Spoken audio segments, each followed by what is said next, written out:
საათზე ნაკლები დარჩა პარტიის პოლიტსაბჭოს ხდომის დაწყებამდე. ქეთა ციცქიშვილი, რომელიც ამ თემას აშუქებს მთელი დღის განმავლობაში, ახლა პირდაპირ ეთერში ჩაგვერთვება და მოგვიყვება იმ ბოლო განცხადებების შესახებ, რომელიც პოლიტსაბჭოს დაწყებამდე ნაციონალური მოძრაობის წარმომადგენლებმა გააკეთეს.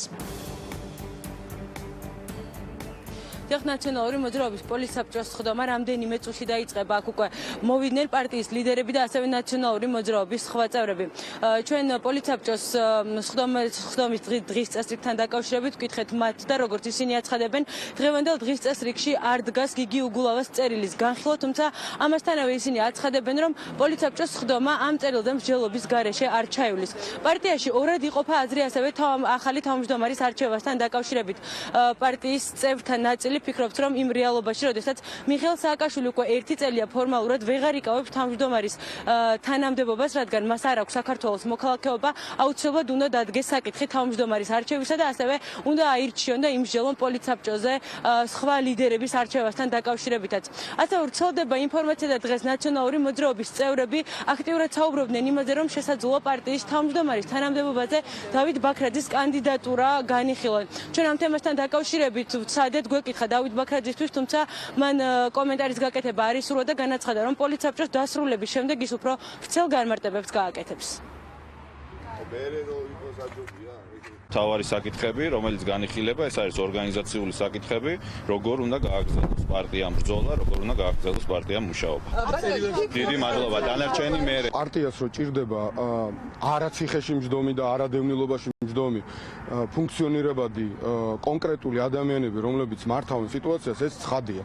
ოღონდ ეს არის ძალიან მნიშვნელოვანი, რომ იმასთან ერთად გავითვალისწინოთ, რომ ის ადამიანები, ვინც დევნილობაშია და ვინც ციხეშია, მათი აზრიც იყოს გათვალისწინებული, რაც არ უნდა თქვა პრობლემა გქონდეს გუნდის შიგნით, თუ ჩვენ ამ პრობლემასთან ბრძოლაში ერთიანობას გადავაყოლებთ, ეს იქნება მართლა ივანიშვილის არა ის გაყალბებული და დაწერილი არჩევნების ის გამარჯვება კი არ იქნება, ეს იქნება გამარჯვება. რა თქმა უნდა, ხმას პატივისცემ ყველას, თუმეტეს პოლიტსაბჭოს წევრებს, მაგრამ მთავარია რა თქმა უნდა ყრილობა, მთავარია ის ხალხი, მთავარია ის ჩვენი ამომრჩეველი, ჩვენი აქტივისტები, როგორ გადაწყვეტილებას მიიღებენ.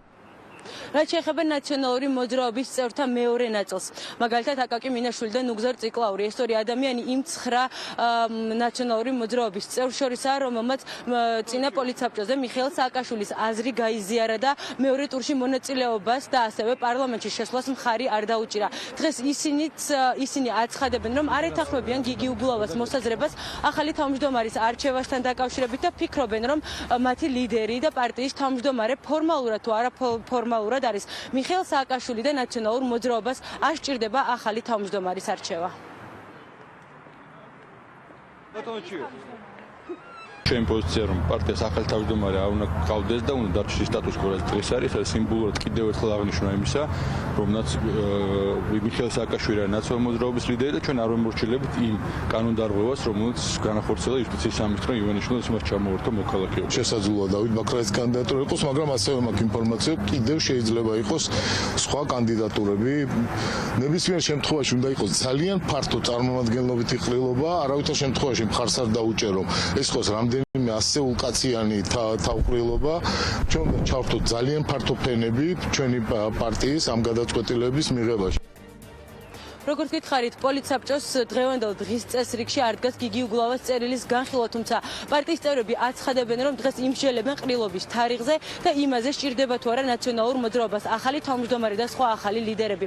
ჩვენი ინფორმაციით ნაციონალური მოძრაობის ყრილობა სავარაუდოდ დეკემბერში დაინიშნება, თუმცა უფრო კონკრეტულ თარიღს სავარაუდოდ პოლიტსაბჭოს დასრულების შემდეგ უკვე პარტიის ლიდერებისგან გავიგებთ. ეს ქეთა ციცქიშვილი იყო და პირდაპირ ჩართვა. ახლა ჩვენ სტუმრებთან ერთად განვაგრძობ საუბარს. პირველი ჩვენ შეკითხვებს უპასუხებს საქართველოს დიპლომატთა კლუბის წარმომადგენელი მამუკა გამყრელიძე, რომელიც ჩვენ სტუდიაშია. სახელმწიფოებისა ბატონ მამუკა, დიდი მადლობა გადაცემაში სტუმრობისთვის. აი ჩვენ ვისმენთ ორ განსხვავებულ აზრს ერთი